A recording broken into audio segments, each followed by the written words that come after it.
नमस्कार। DD news पर आप देखना शुरू कर चुके हैं हमारा स्पेशल प्रोग्राम दो टूक यानी वो कार्यक्रम जिसमें बातें होती हैं बिना लाग लपेट के, बिल्कुल दो टूक।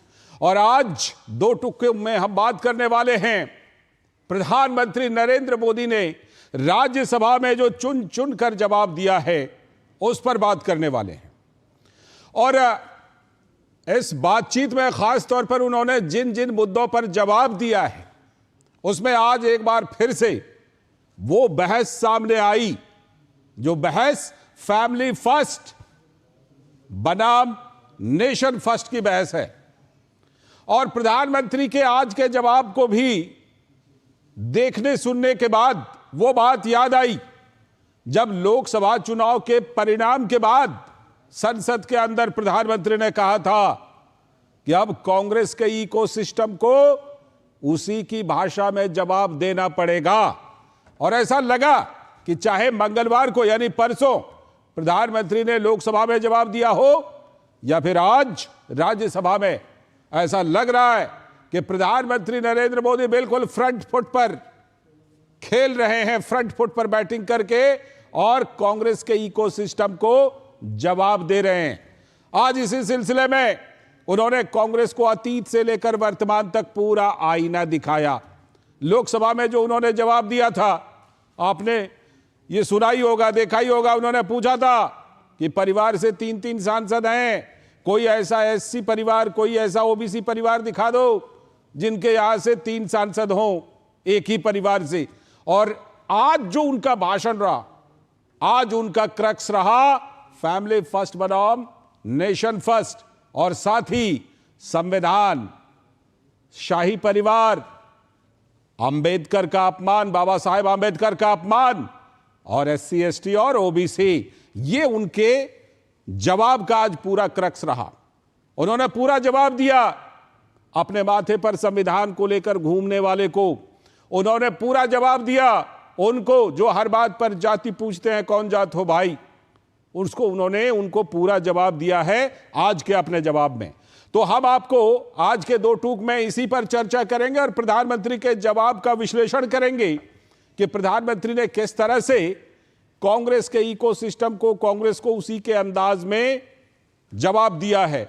सबसे पहले जरा हम आपको सुनवाते हैं कि प्रधानमंत्री ने जो आज एक बार फिर से यह बात कही कि एक तरफ फैमिली फर्स्ट है और दूसरी तरफ नेशन फर्स्ट, और यह एक बड़ा फर्क है कांग्रेस के विपक्ष के अप्रोच में और उनकी सरकार के अप्रोच में। तो सबसे पहले प्रधानमंत्री के इस वक्तव्य को सुनिए।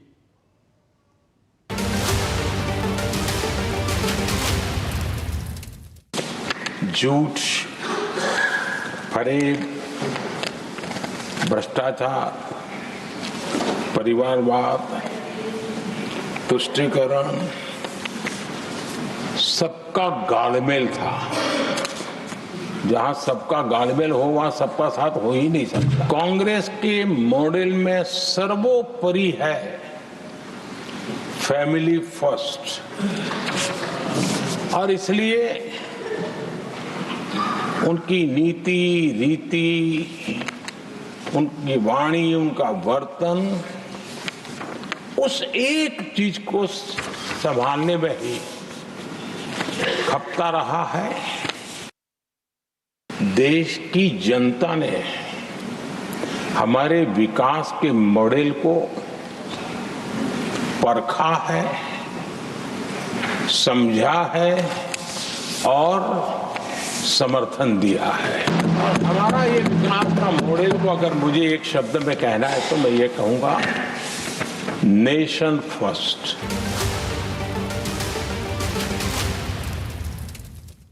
तो family first versus nation first. और इसके अलावा प्रधानमंत्री ने शाही परिवार, आज भी शाही परिवार का जिक्र किया और बोला कि शाही परिवार के इंटरेस्ट के लिए, उनके फायदे के लिए इमरजेंसी तक लगा दी गई और एक परिवार को इतनी तरजीह दी गई कि बड़े बड़े महापुरुषों को नजरअंदाज कर दिया गया।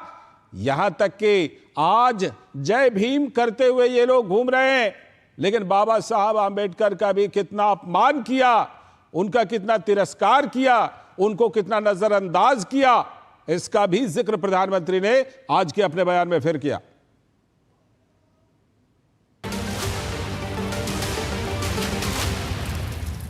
सत्ता सुख के लिए, शाही परिवार के अहंकार के लिए इस देश के लाखों परिवारों को तबाह कर दिया गया, देश को जेल खाना बना दिया गया।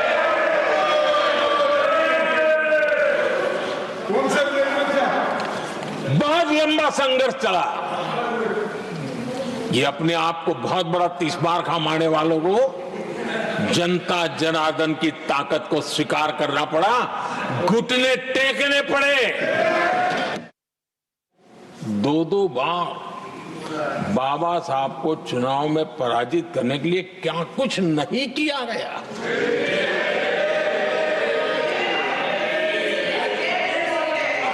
कभी भी बाबा साहब को भारत रत्न के योग्य नहीं समझा गया। आज मजबूरन कांग्रेस को जय भीम बोलना पड़ रहा है, उनका मुंह सूख जाता है।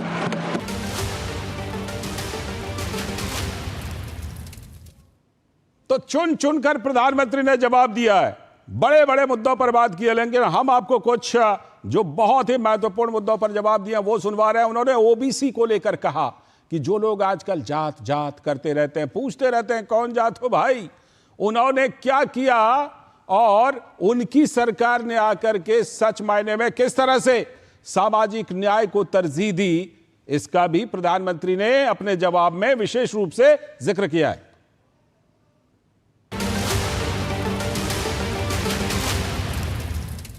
आज जातिवाद का जहर फैलाने के लिए भरपूर प्रयास हो रहा है, लेकिन 3 दशक तक दोनों सदन के ओबीसी एमपीस और सभी दलों के ओबीसी एमपीस सरकारों से मांग करते रहे थे कि ओबीसी आयोग को संवैधानिक दर्जा दिया जाए। ठुकरा दिया गया, क्योंकि तुष्टीकरण की राजनीति के और फैमिली फर्स्ट की राजनीति में जब वो बैठेगा तब तक वो चर्चा तक के हित में भी नहीं आता है। हमने आकर के इस आयोग को संवैधानिक दर्जा दिया।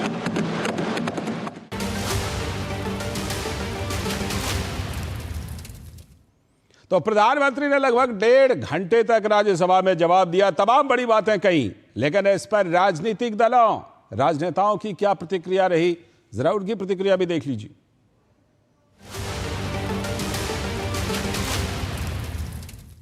ये चुनावी भाषण था, ये जनसभा को जो संबोधित कर रहे थे, जो बोलते हैं ऐसे ही बोलते रहे, पर ये सदन की गरिमा, प्रधानमंत्री जब सरासर प्रधानमंत्री माने बाहर कह सकता हूं, अंदर कहना क्योंकि झूठ असंसदीय शब्द माना जाता है, पर मैं कहूं कि आज 90 मिनट प्रधानमंत्री झूठ की गंगा बहाते रहे। कांग्रेस जो नीति है, मतलब संविधान को हाथ में लेकर तो आज वो मतलब आवाज उठाते हैं, लेकिन इन लोगों को बाबा साहब के बारे में बहुत बड़ी एलर्जी थी, ये भी उन्होंने बताया है। और ये मतलब कांग्रेस पार्टी ने बाबा साहब अम्बेडकर जी को 2 बार चुनाव में हराया था, और कांग्रेस पार्टी को बाबा साहब के बारे में बिल्कुल प्रेम नहीं था, लेकिन आज जो जय भीम बोल रहे हैं ये उन्होंने बताया है। लगता है प्रधानमंत्री के पास अब देश को देने के लिए कोई संदेश भी नहीं बचा है, और वो पूरी तरह अपने सरकार के कामकाज से निराश हैं, इसीलिए कांग्रेस को गाली देते रहे।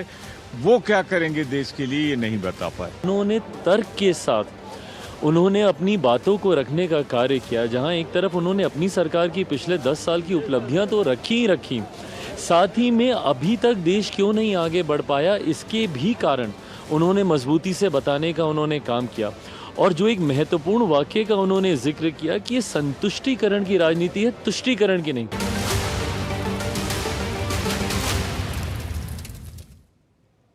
तो प्रधानमंत्री के जवाब का पंच पॉइंट और साथ में जो विपक्ष है, जो नेता हैं, उनकी प्रतिक्रिया आपने देख ली, सुन ले। अब जरा इसी पर आज चर्चा करते हैं कि प्रधानमंत्री ने अपने जवाब में किस तरह से नैरेटिव को ध्वस्त किया है क्या, और तमाम तरह की बातें जो प्रधानमंत्री ने कही थी कि अब इकोसिस्टम को उसी के लेवल पर जाकर जवाब देना है, क्या वो जवाब दिया गया है क्या? इसी पर चर्चा करने के लिए आज दो टूक में हमारे साथ खास पैनल जुड़ चुके हैं। आरपी सिंह जी, भारतीय जनता पार्टी के प्रवक्ता, बहुत बहुत स्वागत सर आरपी सिंह जी। साथ में दुष्यंत नागर जी, राजनीतिक विश्लेषक, बहुत बहुत स्वागत। कांग्रेस के समर्थन में मजबूती से बात भी रखते हैं दुष्यंत जी, बहुत बहुत स्वागत, नमस्ते। साथ में तारिक खान जी, समाजवादी पार्टी के प्रवक्ता, बहुत बहुत स्वागत तारिक साहब आपका भी इस दो टूक की चर्चा में। और हमारे साथ अवधेश कुमार जी, वरिष्ठ पत्रकार, जो यहीं पर स्टूडियो में हमारे साथ मौजूद हैं, बहुत बहुत स्वागत सर आपका भी।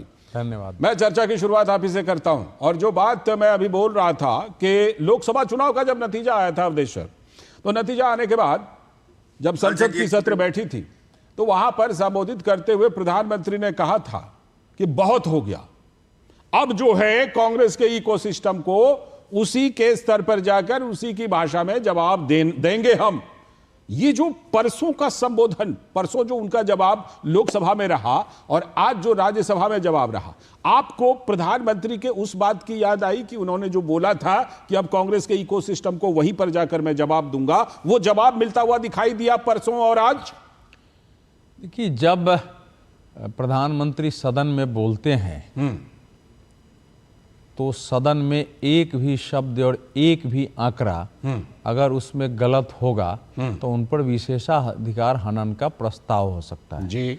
मंच पर बोलना, आलोचना करना एक बात होती है, लेकिन सदन में जब वो बोल रहे हैं फैक्ट एंड फिगर तो देश को ये विश्वास दिला रहे हैं कि ये ही सच्चाई है। और वो सच्चाई जिस ढंग से उन्होंने रखी है, आज पिछले दिन उस लोकसभा में रखी, आज राज्यसभा में रखी है, और पूरा फोकस इसी बात पर रहा है।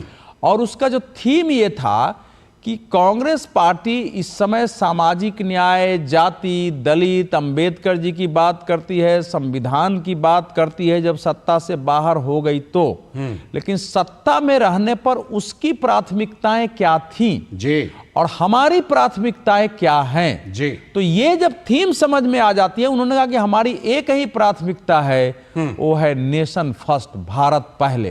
तो हम जो कुछ भी करते हैं उसके केंद्र बिंदु में वो होता है, वहां का केंद्र बिंदु जो है वो है फैमिली फर्स्ट। यानी कोई भी ऐसा काम नहीं हो जिसमें फैमिली अंडरमाइन हो जाए।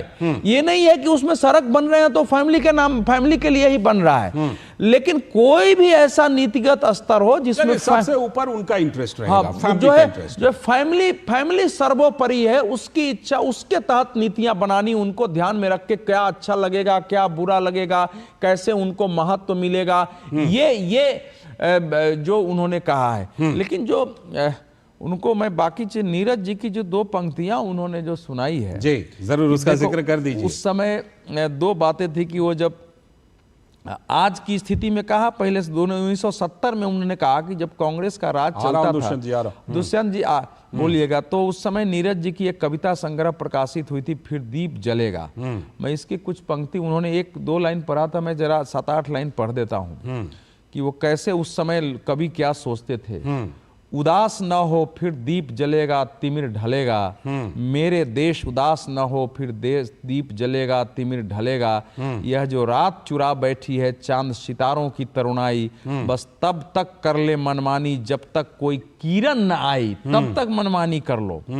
खुलते ही पलके फूलों की, बजते ही भ्रमरों की वंशी, छिन्न भिन्न होगी यह स्याही जैसे तेज धार से काई, तम के पांव नहीं होते वह चलता थाम ज्योति का अंचल, मेरे प्यार निराश न हो फिर फूल खिलेगा, सूरज मिलेगा, मेरे देश उदास न हो फिर दीप जलेगा, तिमिर ढलेगा। तिमिर ढलेगा, दीप जलेगा। उस समय की जो परिस्थिति थी वो क्या थी और आज की परिस्थिति क्या है। नहीं, ये थोड़ा सा 30 सेकंड और रुक जाइए जी, जरूर। आज की परिस्थिति पर जो उन्होंने कविता सुनाई और उस समय बताया दोनों को बताते हैं कि आज क्या स्थिति पैदा हो इन लोगों ने किया है। बहुत अंधियार, अब सूरज निकलना चाहिए, जिस तरह से भी हो ये मौसम बदलना चाहिए। रोज जो चेहरे बदलते हैं लिबासों की तरह, अब जनाजा जोर से उनका निकलना चाहिए।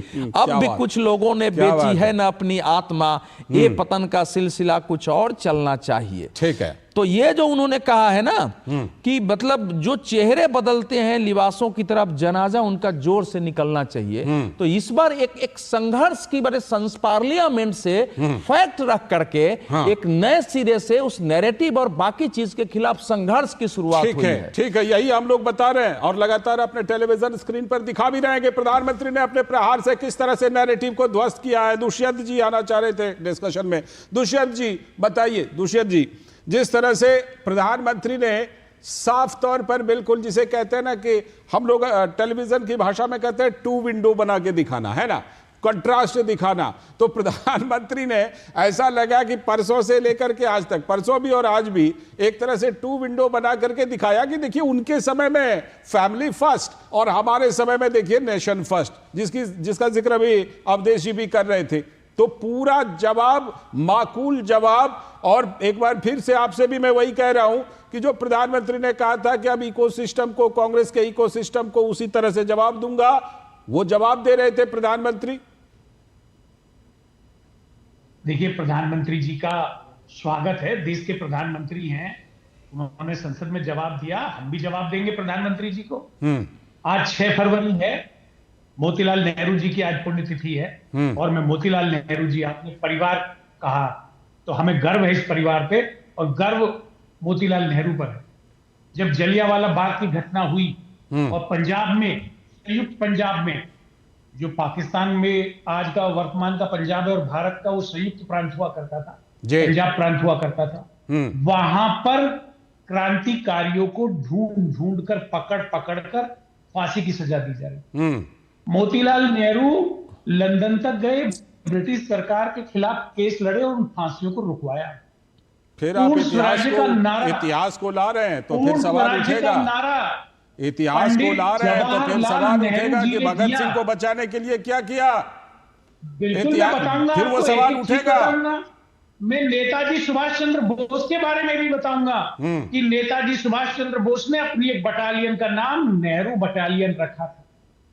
भगत सिंह जी ने अपनी किताब में लिखा कि देश का प्रधानमंत्री नेताजी का नाम लीजिएगा तो फिर यह सवाल उठेगा कि उनके लिए क्या किया, आजाद हिंद फौज के लिए क्या किया, ब्रिटिशर्स के साथ क्या यह समझौता किया कि जब कभी नेताजी बाद में मिलेंगे तो हम आपको सौंप देंगे। ये सब बातें फिर उठेगी, इसलिए उसको छोड़ दीजिए। भारतीय जनता पार्टी की मनोहर कहानियां हैं। वो मनोहर कहानियां नहीं, कुछ चीजों के तो दस्तावेजी सबूत मिल चुके हैं, कुछ चीजों के तो छोड़िए, उसको छोड़िए। मुझे ये बताइए, आपने जो शुरुआत की, दुष्यंत जी, आपने जो शुरुआत की, आप ये कह रहे हैं कि आपने मोतीलाल जी के समय से उदाहरण देकर आप ये कह रहे हैं कि आपको फैमिली फर्स्ट पर गर्व है, और आप ये कह रहे हैं फैमिली पे गर्व है। और मैं ये कहना चाहता हूं आपको कि जो आज भारतीय जनता पार्टी कह रही है कि हम 80 करोड़ लोगों को 5 किलो राशन दे रहे हैं, इसका श्रेय भी श्रीमती सोनिया गांधी को जाता है, जिन्होंने राइट टू फूड का कानून बनाया है। तो फिर इसी चीज को लेकर के फिर ये क्यों कहते हैं कि देखिए कैसी नौबत है कि 80 करोड़ लोगों को अनाज देना पड़ रहा है।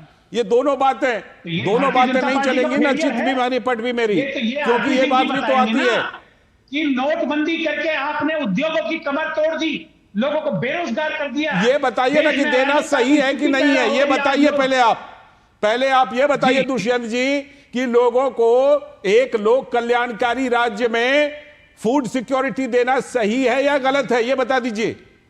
बिल्कुल सही है, सही है ना। इसका मतलब 80 करोड़ लोगों को अगर अनाज दिया जा रहा है तो उसमें कुछ भी गलत नहीं है, ठीक है। शिक्षा का, भोजन का अधिकार, स्वास्थ्य का अधिकार भारत के प्रत्येक नागरिक का है, होना चाहिए, ठीक है, और देना पड़ेगा। ठीक है। लेकिन आपको फैमिली फर्स्ट पर गर्व है, आप ये कह रहे हैं कि फैमिली फर्स्ट पर गर्व है, आपको फैमिली फर्स्ट पर गर्व है ना? बिल्कुल गर्व है। ठीक है, बिल्कुल आपकी ये स्वीकारोक्ति हम सब ने देखी, पूरा देश देख रहा है कि फैमिली फर्स्ट पर गर्व है। भले प्रधानमंत्री ने फैमिली बनाम नेशन का मुद्दा उठाया है, आरपी सिंह जी वो सीधा कह रहे हैं कि मुझे तो फैमिली फर्स्ट पर गर्व है, कल को अगली पीढ़ी भी आएगी उस फैमिली की, उस पर भी गर्व करेंगे, मोतीलाल नेहरू जी से लेकर के शुरू करके, और अगली पीढ़ी जो आगे आएगी उस पर भी गर्व करेंगे। तो ऐसे में फैमिली फर्स्ट बनाम नेशन फर्स्ट का जो आपका है मुद्दा, वो कह रहे हैं कि हमें तो गर्व है, तो फिर ये मुद्दे को लेकर के आगे चल करके आप कैसे बढ़ेंगे, बताइए। नमस्कार। दुष्यंत जी ने आज इतिहास का एक पन्ना खोला, मैं थोड़ा इनको इतिहास का एक और पन्ना दिखाता हूं। शायद दुष्यंत जी आपको पता है कांग्रेस का गठन 1885 में हुआ था, दिसंबर 1885 में हुआ था। 17 जनवरी 1872 में 49 सिखों को तोप के गोले से उड़ा दिया गया था, 49। और उसमें से एक सिख का कद छोटा था, वो पत्थर घसीट कर रहे और तोप पे आके खड़े होकर गोला चलाओ, मेरे को बाहर मत करो। आज तक कभी किसी कांग्रेस के नेता से एक फूटा मुझसे भी निकला, कभी इतिहास के किसी पन्ने में दर्ज कराया आपने कि ये है इतिहास देश का? कोई कांग्रेस ने देश को आजादी नहीं दिलाई। ये जो गाना गाते हैं कि कांग्रेस ने देश को आजादी दिला दी, ये जो आज प्रधानमंत्री जी ने खादी की बात करी, ये भी ध्यान दिला दूं कि अगर खद्दर का मामला मूवमेंट शुरू करी तो 1878 कांग्रेस के बनने से 7 साल पहले 1878 के अंदर पूका सिखों ने पंजाब के अंदर मलेरकोटले के अंदर वहां पर खद्दर जलाई, सॉरी विदेशी वस्त्र जलाए, विदेशी वस्तु जलाई, और खद्दर जिसको बाद में खादी नाम दिया, जिसको बाद में कांग्रेस ने उसको अपने हिसाब से खादी का नाम दिया, परंतु मूवमेंट किसने शुरू करी? सिखों ने, पूका सिखों ने। तो ये तो कभी देश के इतिहास के पन्नों को पढ़ाया ही नहीं जाएगा। इनको तो इनका इतिहास तो मोतीलाल नेहरू से शुरू होता है, और सोनिया गांधी या राहुल गांधी या प्रियंका वाड्रा के बच्चों तक खत्म हो जाएगा, उससे आगे बढ़ेगा नहीं इतिहास, इनका देश का इतिहास। परंतु क्या उस इतिहास के साथ साथ जो उन्होंने देश के साथ किया वह भी जानकारी दे दिया करें लोगों को। इस प्रकार जवाहरलाल नेहरू जी की जानकारी के चलते हुए, जानकारी तो सर ऐसा दौर आ गया है ना कि अब कोई जानकारी कहीं छिप करके नहीं रहनी है। जानकारी तो अब जो चीजें कल तक दबी हुई थी वो सारी चीजें भी अब बिल्कुल पब्लिक एरिना में है, लोग देख रहे हैं, समझ रहे हैं, पढ़ रहे हैं। जो चीजें अभी पहले हुई हैं उनको भी अब समझ रहे हैं, जान रहे हैं, सवाल पूछ रहे हैं। इसीलिए तो मैंने पूछा कि आप कह रहे हैं कि वहां पर जो है बचाने का काम किया, तो सवाल तो ये भी उठते हैं, भगत सिंह को बचाने के लिए क्या कर लिया, सुभाष चंद्र बोस के लिए क्या किया, बाकी महापुरुषों के लिए क्या? लगता है दुष्यंत जी कुछ कहना चाह रहे हैं। दुष्यंत जी बोल लीजिए, फिर मैं जाऊंगा तारिक जी के पास। बिल्कुल सिख समाज का भारत की आजादी में बहुत बड़ा योगदान है, बहुत बड़ा रोल है। कभी आपने कभी किसी कांग्रेसी ने फूटे मुंह से भी बोला, करते हैं, कभी किसी कांग्रेसी ने फूटे मुंह से भी बोला, दुनिया के कभी किसी कांग्रेस से फूटे मुंह से भी माना क्या? का गौरव डॉक्टर मनमोहन सिंह जी को प्रधानमंत्री की कुर्सी पर आसीन कांग्रेस पार्टी ने कराया, और डॉक्टर मनमोहन सिंह जी के कार्यकाल में भारत ने मनमोहन सिंह जी को प्रधानमंत्री बना दिया। किताब पढ़नी भूल गए, एक्सीडेंटल प्राइम मिनिस्टर किताब पढ़नी भूल गए। और ये दूसरी बात, और मनमोहन सिंह ने कभी उस किताब से कभी मुकरे नहीं। और दूसरी बात, अरे आप तो सिखों की बात मत करो। इस देश के अंदर अगर सबसे बड़ा कत्लेआम किसी ने कराया, किसी ने सबसे बड़ा जेनोसाइड कराया, तो कांग्रेस पार्टी ने किया। दुष्यंत जी, सबसे बड़ा अगर जेनोसाइड किया देश के अंदर तो कांग्रेस पार्टी ने किया। के अंदर 3,000 से अधिक सिखों का कत्लेआम किया, 3,000 सिखों का कत्ल किया तो कांग्रेस पार्टी ने किया, किसी और ने नहीं किया। और राजीव गांधी के कहने पर किया, और इंदिरा गांधी के षड्यंत्र के अनुसार किया। षड्यंत्र रचा इंदिरा गांधी ने सिखों को मारने के लिए, और बाद में उनकी हत्या हो गई। बाद में राजीव गांधी ने उस षड्यंत्र को पूरा किया। और ये मैं नहीं कह रहा, ये जीपीएस सिद्धू जो इंदिरा गांधी के रॉ जो सिक्योरिटी में थे, रॉ के अफसर थे, उनकी किताब पढ़ लीजिए, कृपा करके पढ़ लीजिए। ठीक है। इतिहास की बातें तो निकल आती हैं और निकलनी भी चाहिए, इसमें कोई गलत भी नहीं है। तारिक साहब मैं आपके पास आ रहा हूं। तारिक साहब, जिस समय फैमिली फर्स्ट बनाम नेशन फर्स्ट का मुद्दा बनता है ना, तो उस समय जिसे कहते हैं कांग्रेस के ऊपर तो है ही सवाल, लेकिन आपकी पार्टी के ऊपर भी बड़ा जबरदस्त सवाल अपने आप चला जाता है। और इसलिए भी चला जाता है क्योंकि आपकी पार्टी का जो प्रमुख परिवार है, अभी वहां से शायद 5 MP, अवधेश सर सही बोल रहा हूं मैं, 5 MP समाजवादी पार्टी के प्रमुख के परिवार से शायद। और अगर राजनीति में कहें तो लगभग 2 दर्जन से ज्यादा लोग। तो आपके ऊपर भी ये सवाल है तारिक साहब, आपकी पार्टी के ऊपर, इस फैमिली फर्स्ट बनाम नेशन फर्स्ट में समाजवादी पार्टी कहां पर अपने आप को पाती है, बताइए तारिक साहब। मैंने लगभग 30 मिनट 25 मिनट सबको सुना है। मुझे उम्मीद है कि आप बोलिए, आराम से बोलिए, शालीनता से सुनेंगे। ये जो हमारी फैमिली के 5 लोग बताए जा रहे हैं, ये अपॉइंटेड है प्रधानमंत्री जी द्वारा? अपॉइंटेड? पता नहीं, मुझे पता नहीं। आप लोग विद्वान लोग सब लोग बैठे, अपॉइंट किए गए। इनकी आवाज को थोड़ा बढ़ाया जाए। किसी ने अपॉइंट तारिक किया साहब की आवाज थोड़ी कम आ रही है। किसी ने अपॉइंट किया होगा। अब किसने अपॉइंट किया, कॉन्स्टिट्यूशन क्या राइट देता है, मैं कम पढ़ा लिखा हूं इसलिए मैं नहीं जानता। ये अपॉइंटेड हैं, चुने नहीं हैं, अपने आप पहुंच गए। और बांसुरी स्वराज भी अपॉइंटेड नहीं है, पंकज सिंह भी अपॉइंटेड नहीं है, ठाकुर साहब मंत्री जी अपॉइंटेड होंगे या नहीं होंगे? बड़ा अजीब सा सवाल है, बड़ा अजीब सा। क्योंकि हम एक तरफ बाबा साहब की, डेमोक्रेसी की, लोकतंत्र की, सबकी बात करेंगे, उसके बाद हम ये भी कहेंगे कि फैमिली फर्स्ट। फिर प्रधानमंत्री लोकसभा में ये भी कहेंगे कि मैं चाहता हूं कि नौजवान लोग आए, अभी कुछ दिन पहले ऊर्जावान लोग आए, परिवार के लोग आए। जब हम शाही परिवार की बात करते हैं, मेरे कान में पता नहीं क्यों शाह सुनाई देता। शाह शाह जय शाह में आई मुझे नहीं सुनाई देता। जैसे कभी कभी ना आवाज कट के आती है तो मुझे फैमिली में शाह सुनाई देता है। शाह फैमिली जिनको शाही स्नान करवाया जाता है, जिनको बीसीसीआई में बड़े बड़े पद दिए जाते हैं, वो कुछ अपॉइंटेड टाइप का लगता है। जैसे आपने जैसे बांसुरी स्वराज गिनाया, उस तरह से एक दो और स्वराज का नाम गिना दीजिए जरा, कि ये स्वराज भी, ये स्वराज भी, ये स्वराज भी, ये वाले शाह, वो वाले शाह, 4-5 कम से कम गिनाइए ना। उधर तो 2 दर्जन लोग गिना देंगे, फल्ला यादव करके मुझे लगता है 2 दर्जन उधर गिना देंगे। भारतीय संस्कृति में परिवार एक इकाई, उस इकाई के महत्व को समझने की जरूरत है। हम उस महत्व को समझते हैं। परिवार महत्वपूर्ण है। अगर परिवार के लोग जनता द्वारा चुन के आगे जा रहे हैं, उनको आना चाहिए। इनके परिवार के भी आए, हमारे परिवार के भी आए। दम है अगर तो आइए सामने चुनाव लड़ लीजिए, खुला चैलेंज। एक योगी साहब लड़ रहे, एक मोदी साहब लड़, दूध का दूध पानी का पानी। अपॉइंटमेंट तो है नहीं, लोकतंत्र वही बाबा साहब का। आपकी भी लाइन लगभग वही है कि फैमिली फर्स्ट पर गर्व है, फैमिली फर्स्ट पर गर्व है, ऐसा लग रहा है। जैसे पंकज सिंह पे गर्व है राजनाथ सिंह को, वैसे ही गर्व हमको। जैसा गर्व अमित शाह साहब को है जय शाह साहब पे, वही गर्व है। और अगर ये गर्व करने में आपको समस्या है तो आप करिए, हमें ठीक है, मैं लौटता हूं, मैं इस पर बहस के साथ लौटूंगा, आपके साथ आ रहा हूं दुष्यंत, आपके पास भी आ रहा हूं। दुष्यंत जी आ रहा हूं। एक छोटा सा ब्रेक ले लेते हैं, उसके बाद फिर हम लोग 2 टूक में इस चर्चा को करेंगे। एक छोटा सा ब्रेक के बाद फिर इस चर्चा को जारी रखेंगे।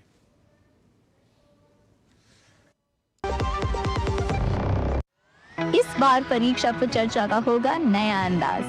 नमस्ते जी। इस 8वें एडिशन में प्रधानमंत्री जी के इस सफल अभियान में जुड़ेंगे और भी नए चेहरे, जो 8 अलग अलग एपिसोड में बच्चों को एग्जाम की तैयारी का नया रास्ता सिखाएंगे और उनकी टेंशन को छूमंतर कर देंगे और बच्चे एग्जाम वॉरियर से एग्जाम वॉरियर बन जाएंगे।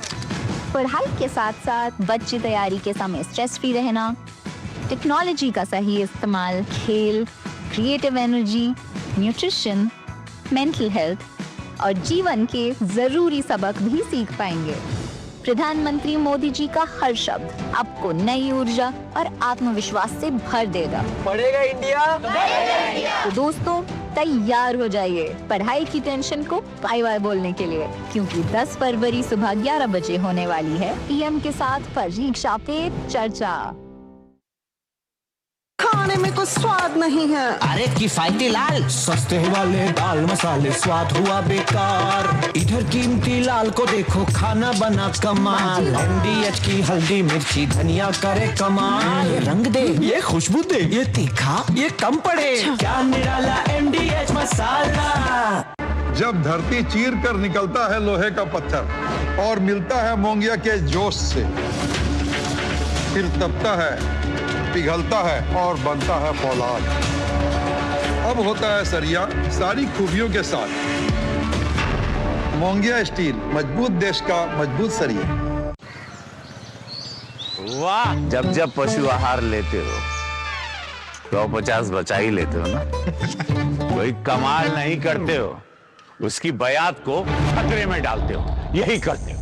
तभी कहते हैं दिल से खिला, सिर्फ कपिला, देश का नंबर 1 पशु आहार। MDH का किचन किंग किचन में हो तो हम सब कुछ बना सकते हैं। बैंगन का भरता, आलू गोभी, भिंडी मसाला और भी बहुत कुछ। MDH। स्वागत है ब्रेक के बाद। आप देख रहे हैं दो टूक में आज हम बात कर रहे हैं प्रधानमंत्री ने जिस तरह से लोकसभा पहले और उसके बाद राज्यसभा में जवाब दिया राष्ट्रपति के अभिभाषण की चर्चा का, उसमें क्या कुछ बड़े मुद्दों पर उन्होंने प्रहार किया है और किस तरह से विपक्ष के नैरेटिव को एक बार फिर से ध्वस्त करने का काम किया है। हमारे साथ हमारा पूरा पैनल मौजूद है। मैं एक बार उस समय दुष्यंत जी कुछ कहना चाह रहे थे, दुष्यंत जी की पहले टिप्पणी ले लेता हूं। दुष्यंत जी बताइए क्या कहना। मैं यही कह रहा था लालचंद जी कि अगर कोई परिवार भारत के राष्ट्र के निर्माण में स्वयं को कुर्बान कर देता है, शहीद कर देता है, श्रीमती स्वरूप रानी अंग्रेज पुलिस की लाठियों से घायल होकर 1 महीने में उनका प्राणांत हो जाता है, श्रीमती इंदिरा गांधी जी शहीद हो जाती है, श्री राजीव जी शहीद हो जाते हैं और श्रीमती सोनिया गांधी ने निस्वार्थ भाव से पूरा अपना जीवन भारत के राष्ट्र की सेवा में समझ गया। लेकिन इसमें सवाल इससे बड़ा है। क्वेश्चन जो है ना, क्वेश्चन इससे लार्जर है। बड़ा सवाल क्या है वो मैं बताता हूँ। दुष्यंत जी आ रहा हूँ। बड़ा सवाल शहादत की गाथा में छोटी टिप्पणी करनी मेरे को। हाँ, कर लीजिए।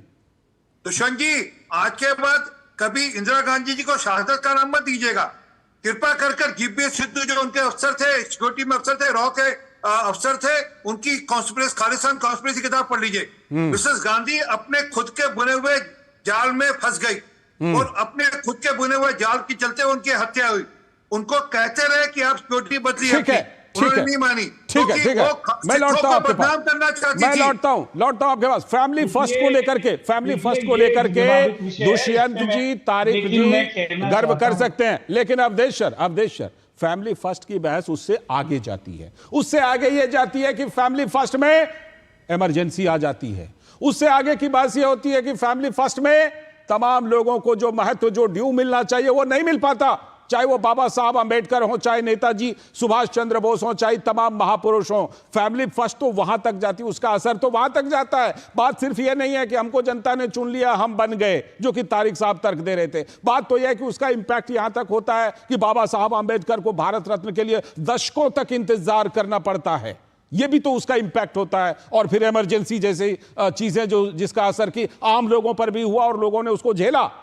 अवधेश सर देखिए, इसके दोनों पहलू हैं। अब जो पार्टी के प्रवक्ता हैं या समर्थक हैं, अब वो पार्टी की नीति ही रखेंगे, उनके पास तो कोई चारा नहीं है जी। वो अपने मन का भाव नहीं रख सकते हैं।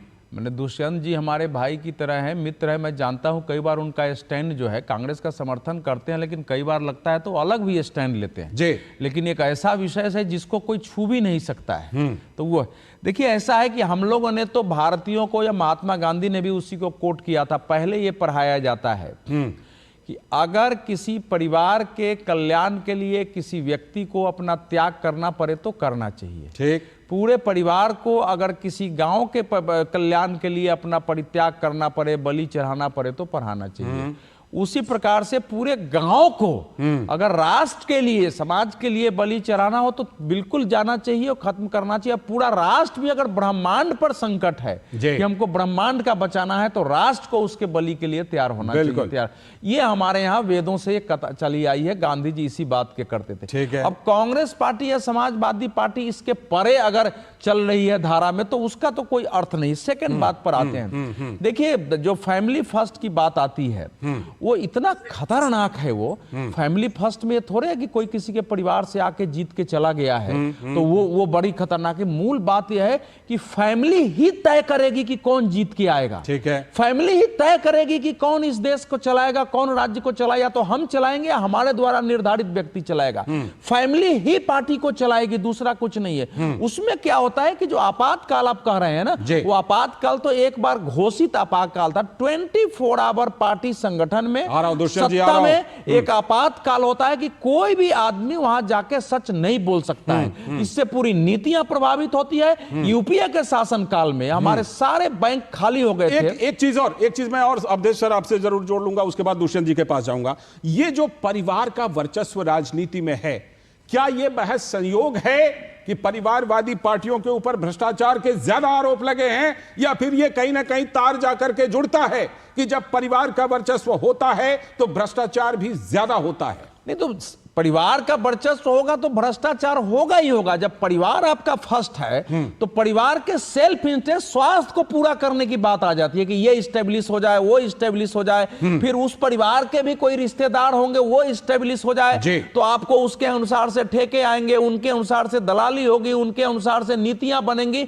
और हमारे देश में अगर आपको बहुत सारे ऐसे केसेस हुए हैं, चाहे लैंड का एक्विजिशन का हो, किसी को मार्केट देने का हो, जो सामान एग्रीकल्चर लैंड को कमर्शियल लैंड में चेंज करने का हो, उन सब में ये जो स्वार्थ रहा है फैमिली का, इसी की पूर्ति के लिए उसके कारण देश गया है। और एक सबसे बड़ा उदाहरण ये था कि यूपीए के शासन काल में पूरे आजादी से लेकर 2006 तक देश ने 14 लाख करोड़ रुपया का बैंक से लोन दिया, 52 लाख करोड़ रुपया 2006 से 13 तक या केवल लोन दिया गया है। और ये पार्लियामेंट में विषय रखा गया है। अनुचित साधन का इस्तेमाल होता है तब जाकर के भ्रष्टाचार होता है, और ये कहीं ना कहीं परिवारवाद से जाकर जुड़ता है। दुष्यंत जी आप आना चाह रहे थे, बताइए।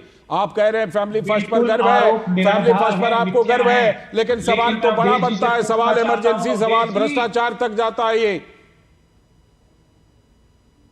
देखिए, भारतीय जनता पार्टी को भी संघ परिवार चलाता है, वो भी तो एक परिवार है। अच्छा, उन्होंने भी तो अपने प्रचारक को भारत का प्रधानमंत्री बनाया। दुष्यंत जी आप परिवार को रीडिफाइन कर रहे हैं, पुनर्परिभाषित कर रहे हैं परिवार को। आपने घोटाले की बात करी, तो सबसे बड़ा घोटाला तो भारत का लोन माफी घोटाला है, जो उद्योगपतियों के ऋणों को लोन दिया किसने था? इससे बड़ा घोटाला लोन दिया किसने था? सबसे बड़ा घोटाला तो लोन देने वाले का हुआ है।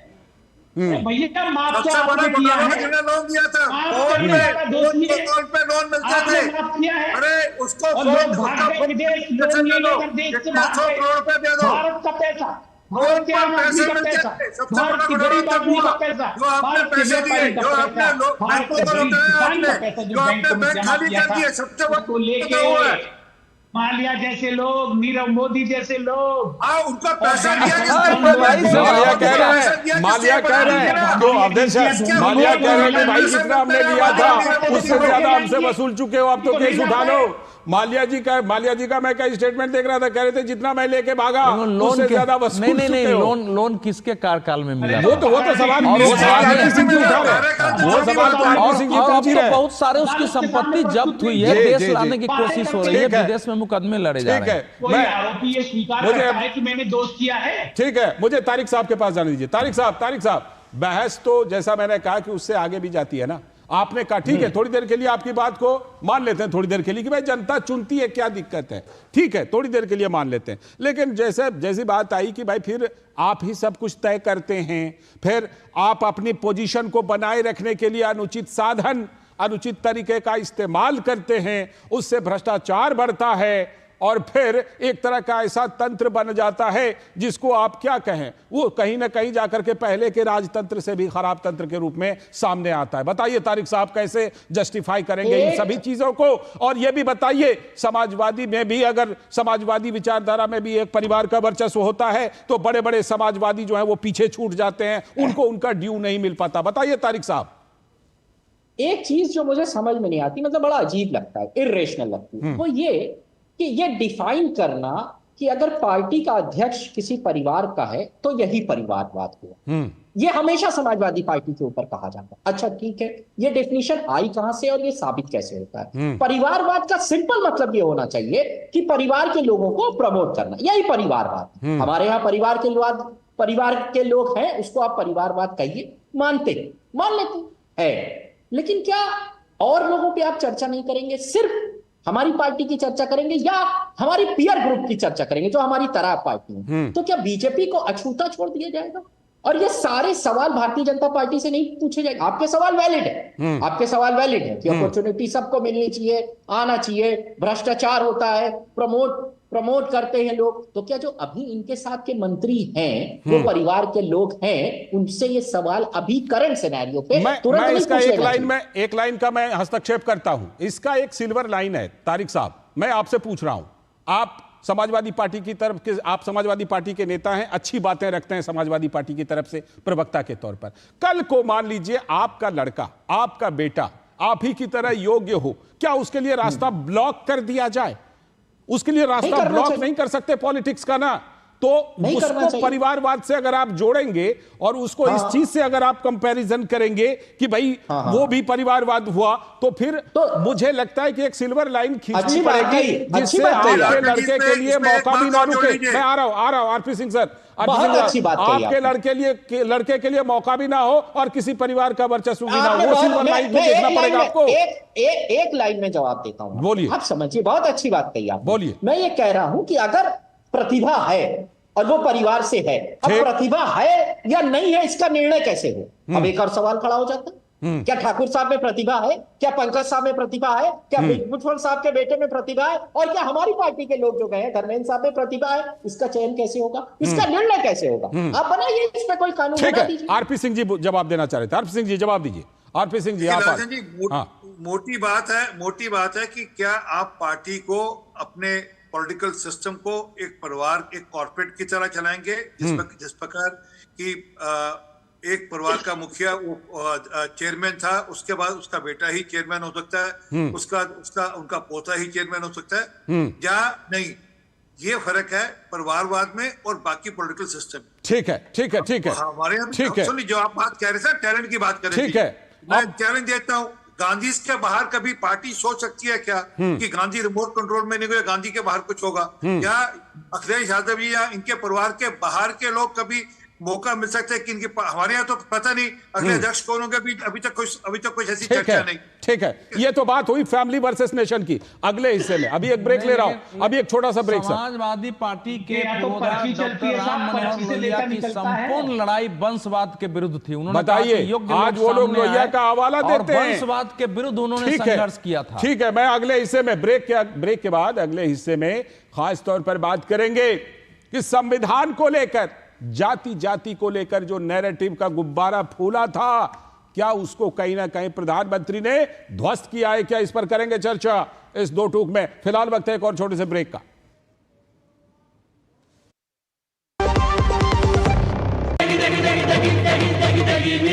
MDH की देगी मिर्च का तड़का, अंग अंग फड़का। MDH की देगी मिर्च। एक ऐसा तबका जो रिटायरमेंट के बारे में आज भी बिल्कुल नहीं सोचता, वो है औरतें कमा के भी वल्नरेबल हैं। सो एनपीएस एक इक्वालिटी ला रहा है, हम सब एक बराबर प्लेटफॉर्म पे हैं। अपने बेहतर कल को सुनिश्चित करने के लिए एनपीएस जरूरी है। जन जन का रखे ध्यान, टीबी मुक्त भारत अभियान। इस अभियान का आह्वान, यदि है आपको टीबी के लक्षण तो जल्द जांच से ही होगा सबसे। इंडिया बनाने में सक्रिय भूमिका निभाएं। डाउनलोड करें टीबी आरोग्य साथी ऐप, स्वास्थ्य एवं परिवार कल्याण मंत्रालय द्वारा जनहित में जारी।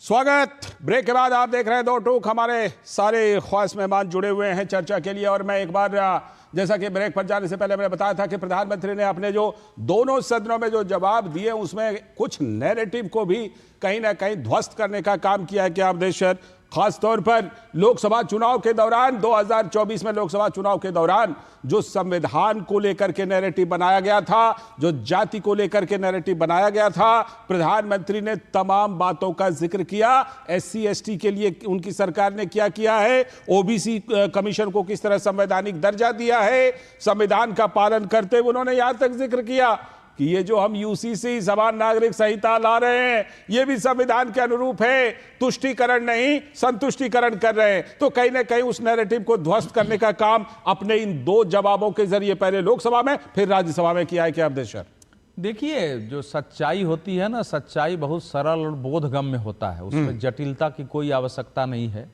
और एक बार प्रेमचंद की एक कविता मैंने पढ़ा कि सच का सूरज अगर कभी बादलों से ढक जाए तो अस्थाई नहीं होता है।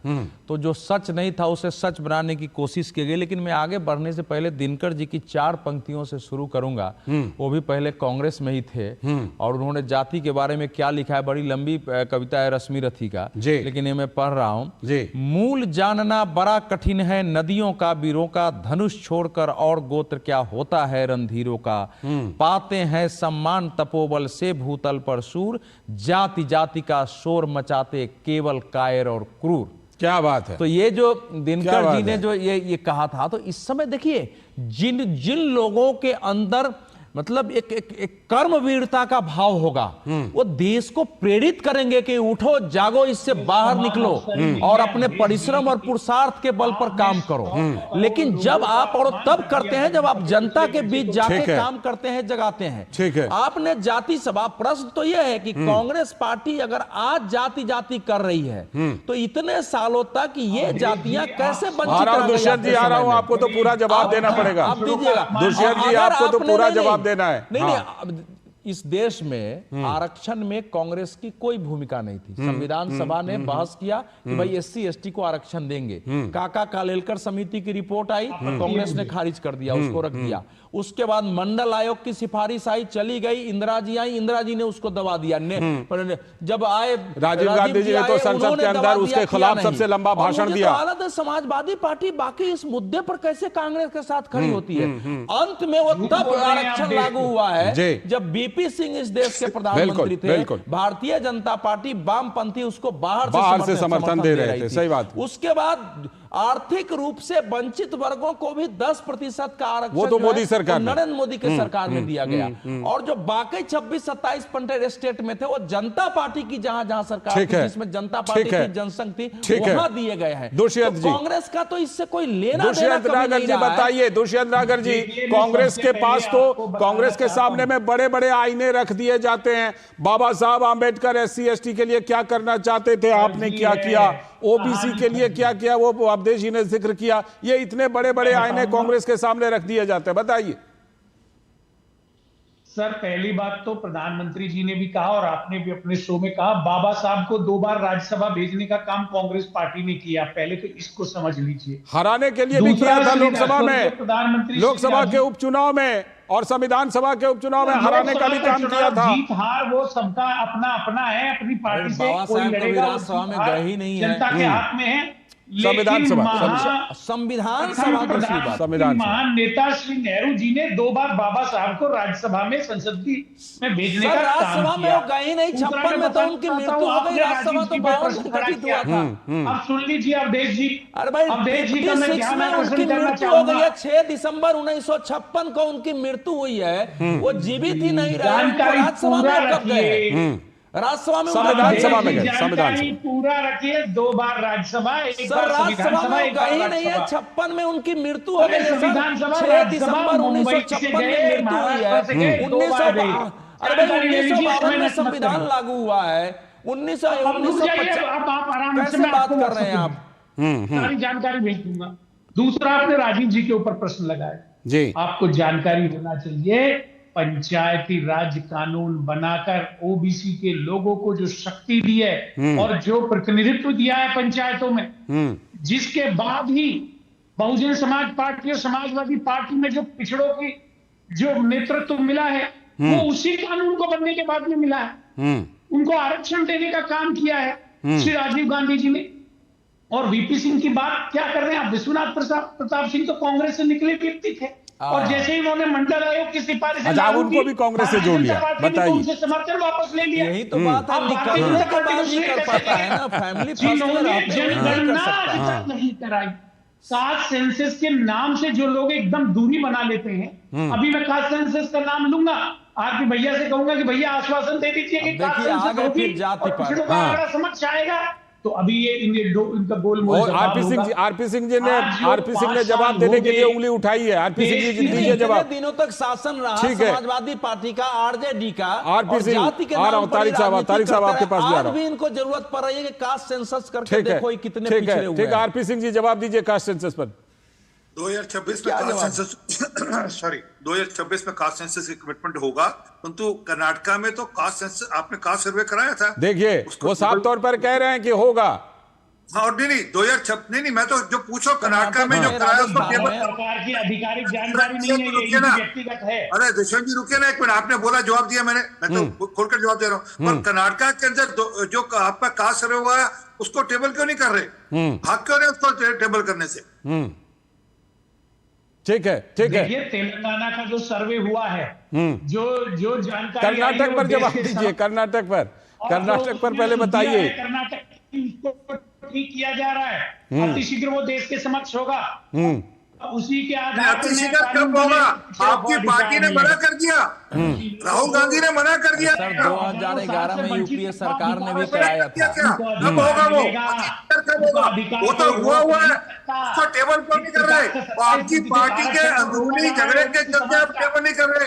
आपको पता जैसा आप करेंगे आपका पूरा। ना तो कर्नाटक वाले सर्वे को रखा, ना 2011 के यूपीए केंद्र सरकार ने जो करवाया था, ना उसको उस डेटा को समझ। मैं लौटता हूं एक छोटा सा ब्रेक लेकर के फिर लौटता हूं, फिर इसको तारिक साहब के पास भी जाना है, चर्चा को आगे बढ़ाता हूं। छोटा सा ब्रेक। खाने में कोई स्वाद नहीं है। अरे किफायती लाल सस्ते वाले दाल मसाले स्वाद हुआ बेकार। इधर कीमती लाल को देखो खाना बना कमाल। एमडीएच की हल्दी मिर्ची धनिया करे कमाल। ये रंग दे, ये खुशबू दे, ये तीखा, ये कम पड़े। क्या निराला एमडीएच मसाला। मेरी पसंद, मेरी पसंद, मेरी पसंद, मेरी पसंद, हमारी पसंद, हम सबकी पसंद। मजबूत देश का मजबूत सरिया हो गया स्टील। ये विशाल है ना, इसका सब प्रॉपर चलता है। कल उसके बैंक अकाउंट में 15,000 रुपए का फ्रॉड हुआ है, पता है?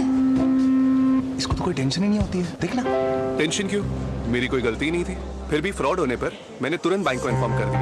आरबीआई कहता है अगर आपके अकाउंट से किसी ने धोखे से पैसे निकाले हैं तो बैंक को जल्द से जल्द इन्फॉर्म कीजिए। 3 दिन के अंदर इन्फॉर्म किया तो कोई नुकसान नहीं होगा। जितना लेट करोगे उतना ज्यादा नुकसान। और सुन, सब चलता नहीं है, प्रॉपर चलाना पड़ता है। आरबीआई कहता है जानकार बनिए, सतर्क रहिए। मुथूट फाइनेंस पेश करते हैं गोल्ड लोन मेला।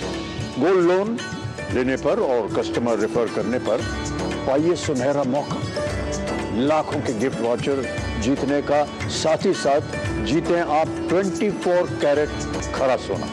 गोल्ड लोन लेने के लिए आज ही मुथूट फाइनेंस की ब्रांच में जाइए या फिर कॉल कीजिए 1-800-313-1212।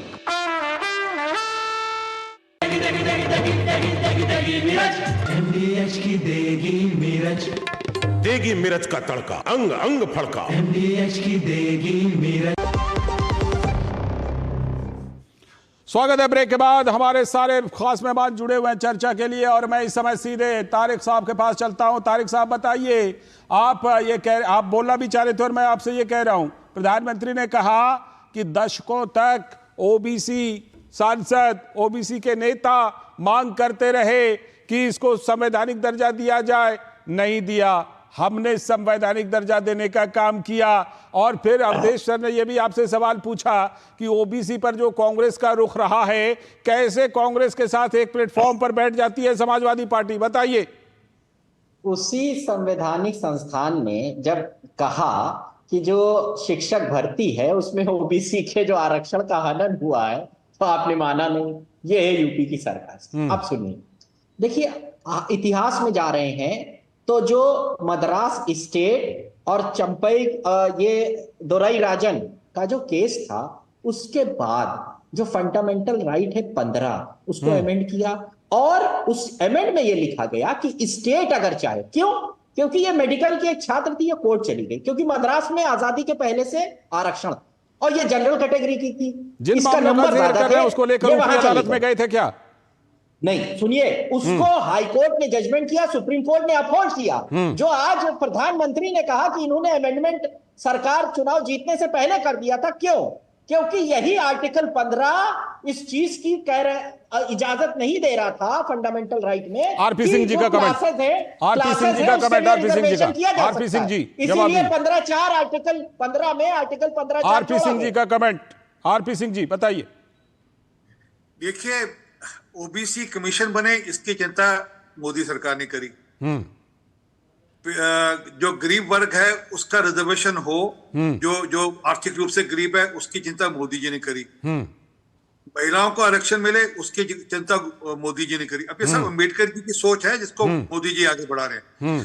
धारा 335 से हटे और कश्मीर में संविधान पहुंचे और संविधान के अनुसार जो बाकी देश को लाभ मिलता है वो वहां के पिछड़ी जाति के लोगों को मिले, शुरू का शुरू ट्राइब को मिले, इसकी चिंता मोदी जी ने करी। ठीक है, ठीक है, ठीक है। ये अम्बेडकर जी की सोच के अनुसार काम किया। कुल मिला करके ऐसा लगता है कि परसों से लेकर आज तक प्रधानमंत्री ने दोनों जवाब में चुन चुन करके विपक्ष की बातों का जवाब तो दिया ही है जो चर्चा के दौरान उठाया, लेकिन ऐसा लग रहा है कि सिर्फ चर्चा के दौरान की बातों का जवाब नहीं दिया। जवाब तो प्रधानमंत्री ने उस नैरेटिव को देकर ध्वस्त करने का भी किया है जो नैरेटिव पिछले लगभग 1 साल 1.5 साल में खड़ा किया गया था। समय की कमी है, इसलिए फिलहाल मुझे यहीं पर शो को समाप्त करना पड़ेगा। बहुत बहुत शुक्रिया आरपी सिंह जी, तारिक खान जी, दुष्यंत जी और साथ में अवधेश सर, आपका भी बहुत बहुत शुक्रिया दो टूक की इस विशेष चर्चा में हिस्सा लेने के लिए। तो दो टूक में आज हमने देखा कि प्रधानमंत्री नरेंद्र मोदी ने दोनों जगहों पर, लोकसभा और राज्यसभा दोनों जगहों पर तमाम बड़े मुद्दों पर बिल्कुल उसी अंदाज में जवाब देकर के नैरेटिव को ध्वस्त करने का काम किया जिसका आने वाले समय में राजनीति पर असर जरूर दिखाई पड़ेगा। फिलहाल आज के दो टूक में इतना ही। पूरी टीम को दीजिए अनुमति। नमस्कार।